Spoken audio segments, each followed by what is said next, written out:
Alors, professeur Zambrowski, l'AMM d'un médicament évalue le bénéfice en termes d'efficacité et les risques en termes de toxicité. Alors pourquoi est-ce nécessaire que la commission de transparence réévalue ce fameux rapport bénéfice-risque sur le même dossier clinique avant discussion sur le remboursement et le prix? Le problème, c'est précisément que les indications de la commission de transparence sont des indications qui vont être utilisées par le CEPS, qui est un organe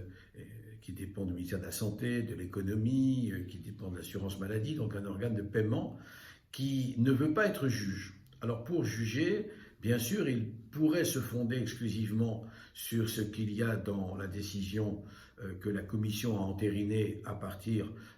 de l'Agence européenne du médicament, mais il se trouve que nous avons choisi d'avoir un système avec deux index, le service médical rendu d'une part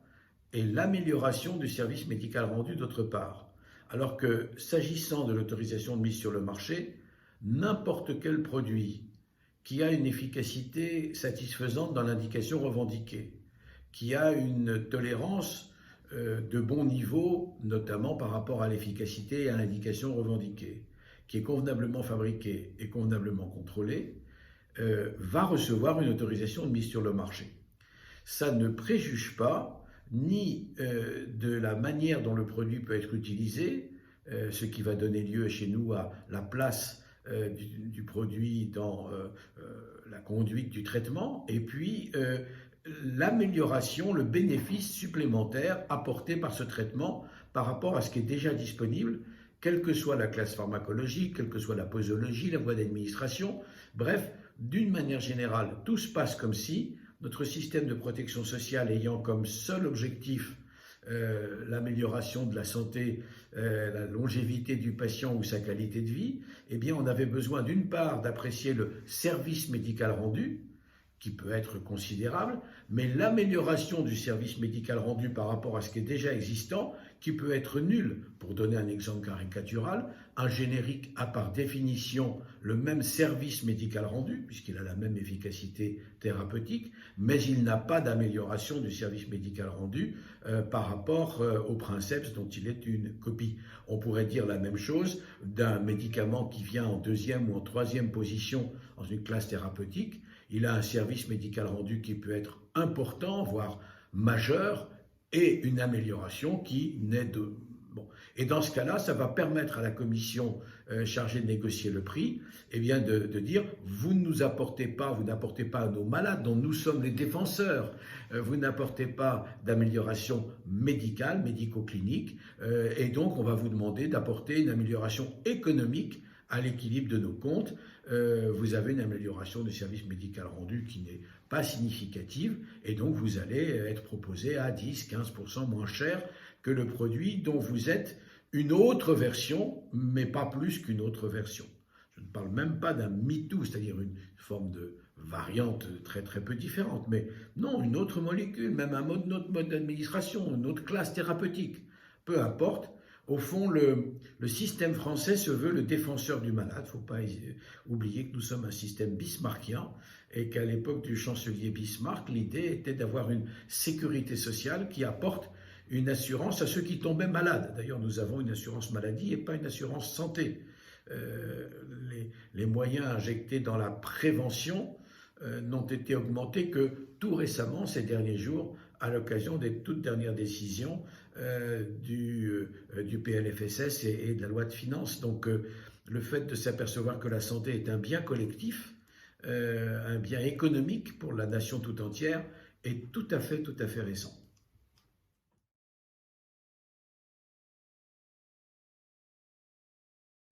Une discordance entre l'EMEA et la HS est-elle fréquente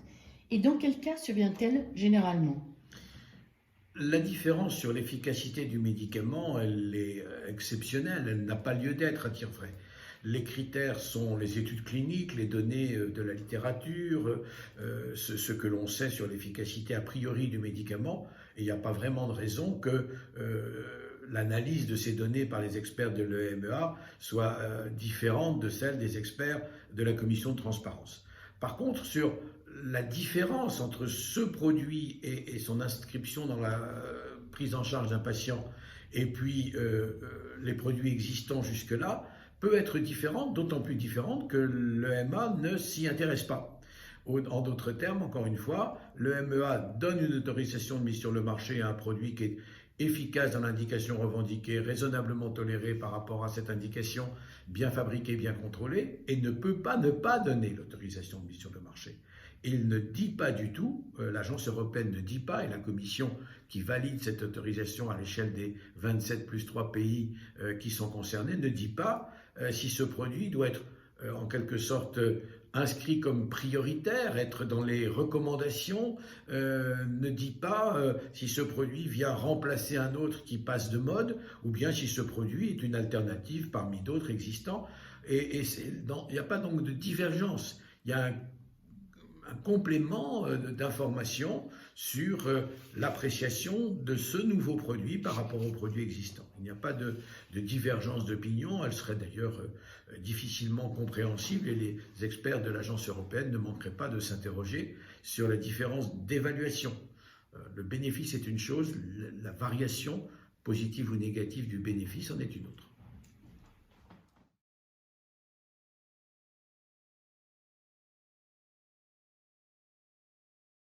Dans l'évaluation d'un nouveau médicament dans la stratégie thérapeutique, est-ce que vous pensez pertinent que cet exercice ne prenne pas en compte des données dans la vraie vie?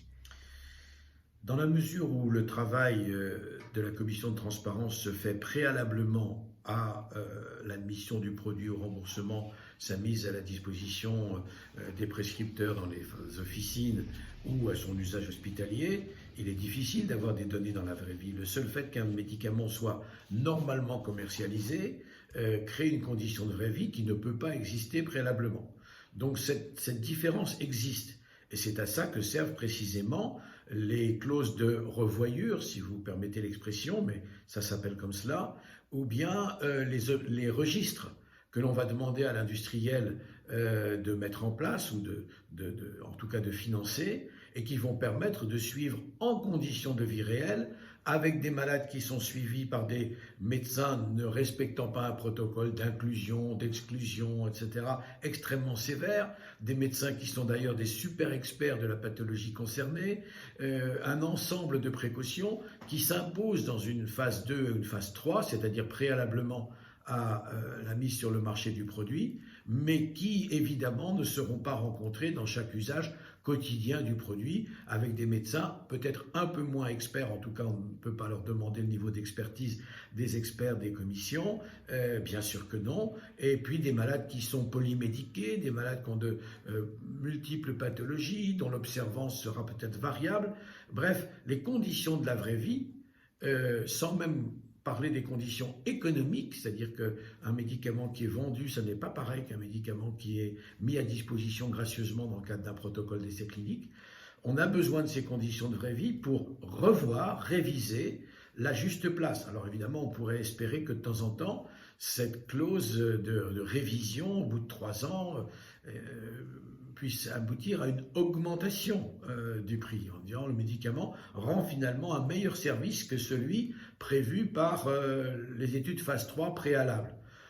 Oui, ça n'arrive pas souvent, ça n'arrive même jamais, mais en théorie ce serait possible. Et puis il y a des médicaments dont la vraie vie a montré qu'ils ne répondaient pas aux attentes des études expérimentales pourtant très honnêtes et pourtant très bien faites. On a vu le cas par exemple avec les traitements de la maladie d'Alzheimer qui sont révélés dans la vraie vie ne pas finalement remplir les attentes que chacun fondait sur ces produits, et donc ils ont été purement et simplement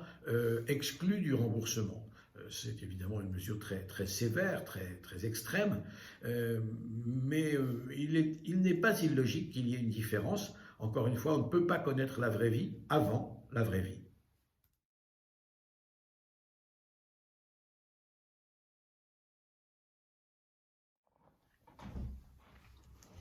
Alors, vous qui êtes hospitalier et professeur de médico-économie depuis de nombreuses années et en même temps, pensez-vous que les connaissances des professionnels de santé, notamment des médecins, actuellement, est suffisante pour optimiser la prescription? on peut toujours faire mieux et le temps consacré à la formation continue, quel qu'en soit l'organisateur, est certainement un temps qu'on pourrait optimiser à condition de tenir compte de l'emploi du temps surchargé de la plupart des médecins, qu'ils soient hospitaliers ou qu'ils soient libéraux et installés hors de l'hôpital. Il est clair qu'aujourd'hui, l'offre des médicaments est devenue complexe, est devenue riche et variée, que des classes thérapeutiques qui n'existaient pas il y a seulement 10 ans,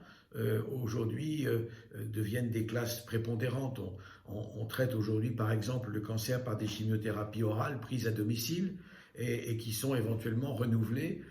par le médecin traitant du patient. Donc je ne suis pas sûr qu'il ait pris le temps et qu'on lui ait donné le temps et les moyens de connaître l'ensemble des subtilités. Cela dit, c'est faire insulte au médecin que de penser qu'il prescrit sans être conscient de ce qu'il fait et à l'aveugle, ne serait-ce que parce qu'il suit la préconisation d'un collègue hospitalier. Je crois que tout ce qui peut être fait pour informer le médecin sur les produits nouveaux, leur juste usage et leur bon usage, en donnant à ces deux mots un sens un tout petit peu différent, le juste recours, quand un médicament doit-il être utilisé plutôt qu'un autre, et le bon usage, eh bien, comment doit-il être prescrit et comment avertir le patient de l'expérience qu'il va avoir avec ce médicament. Tout ça est important. Je crois que le tout n'est pas d'avoir un produit à l'esprit et de laisser l'ordinateur l'inscrire sur l'ordonnance. Il y a tout un ensemble d'accompagnement du patient. Pourquoi ce médicament? Comment ce médicament? À quels effets indésirables il pourrait s'attendre, sans en exagérer, parce qu'on les fait apparaître évidemment, ne serait-ce qu'en les mentionnant. Il ne faut pas laisser cette tâche exclusivement à nos collègues et amis pharmaciens qui n'ont pas le regard du médecin sur la prescription et pas non plus à Internet, qui est un formidable outil d'information, mais dans lequel le patient va prendre peur souvent en lisant les effets indésirables qui ont été décrits dans les études, et ce qui va mettre à mal son observance. Or, l'observance est évidemment essentielle à la pleine efficacité, à la juste efficacité et aussi à la juste sécurité d'un traitement. Donc, plus le médecin sera bien formé et pourra être l'ambassadeur en quelque sorte de sa propre connaissance vis-à-vis du patient, plus finalement la thérapeutique sera bien suivie, efficace, et plus la confiance du patient dans le médicament, ce qui est essentiel, et dans le médecin, sera importante. Donc je crois qu'on peut faire un peu mieux.